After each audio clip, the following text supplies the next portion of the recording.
Nepali film लाली बजार अहिले देशभरका cinema घरहरूमा सफलतापूर्वक प्रदर्शन भइरहेको छ। फिल्मले प्रदर्शन भएको विभिन्न स्थानमा दर्शकबाट राम्रो प्रतिक्रिया प्राप्त गरिरहेको छ।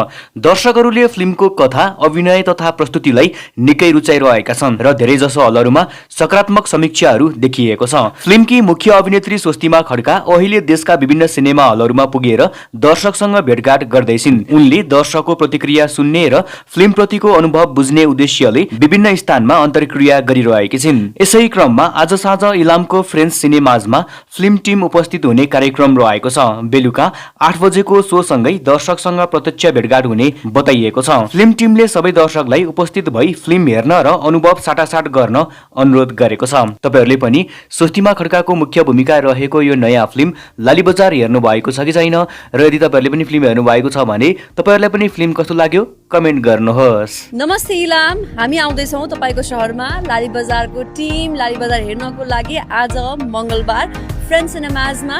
सो यहाँहरु सबैजनासँग बसेर इलामे दर्शकहरुसँग बसेर हामी लाली बजार हेर्नेछौँ। राति 8 बजेको सो। C you.